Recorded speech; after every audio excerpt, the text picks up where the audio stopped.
කඳුකර අසල පිහිටි නිහඬ ගම්මානයක පැරණි බෞද්ධ භික්ෂූන් වහන්සේ නමක් හිරු උදාවේදී බෝධීන් වහන්සේ නමක් යට භාවනා යෝගීව වැඩ සිටියා.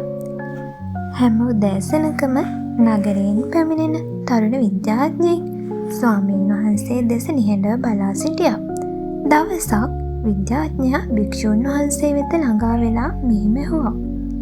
ස්වාමීනි, මේ ආකාරයට නිශ්චලව සිටීමෙන් මනස වෙනස් කළ හැකි බව ඔබ ඇත්තටම විශ්වාස කරනවද?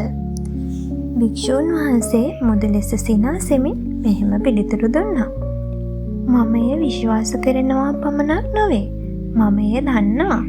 මනස නිහඬ වූ විට ඔබට දේවල් ඇත්ත වශයෙන්ම පෙනෙන ආකාරයටම පේනවා.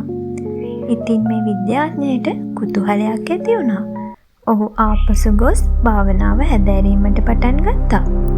පුදුමයට කරුණක් නම් ඔහුගේ රසායනාගාර ප්‍රතිඵල ඉක්මනින්ම භික්ෂුව පැවසූ දේ තහවුරු කළා. භාවනාව මගින් මොළය නැවත ක්‍රියාත්මක කළා. ඔහු තුළ කංසාව අඩු කිරීම, අවධානය දියුණු කිරීම සහ කරුණාව පවර්ධනය කළා.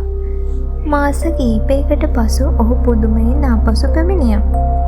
ගුරුතුමනි, විද්‍යාව අවසානයේ එය තහවුරු කරමින් ඉන්නවා.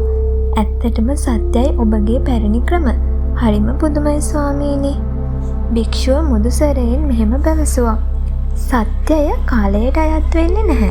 වසර 2500කට පෙර හෝ වේවා අද හෝ වේවා මනස එලෙසම පවතිනවා. විද්‍යාඥයා මොහොතක් නිහඬව සිට පසුව මෙහෙම ඇහුවා.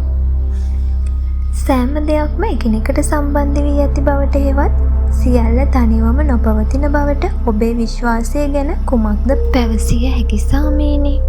භික්ෂුව ඉහත ගස දෙසට ඇඟිල්ල දිගු කර එහි කොළයක් පෙන්වා මෙසේ ඇසුවා. සූර්යා ජලය සහ පස නොමැතිව මෙම කොළය පවතිනු ඇද්ද? එදින රාත්‍රියේ විද්‍යාඥයා ක්වොන්ටම් තියරි ගැන කියවුවා. එහිදී අංශු අවකාශය පුරා සම්බන්ධ වී ඇති බව දැනගන්න ලැබුණා.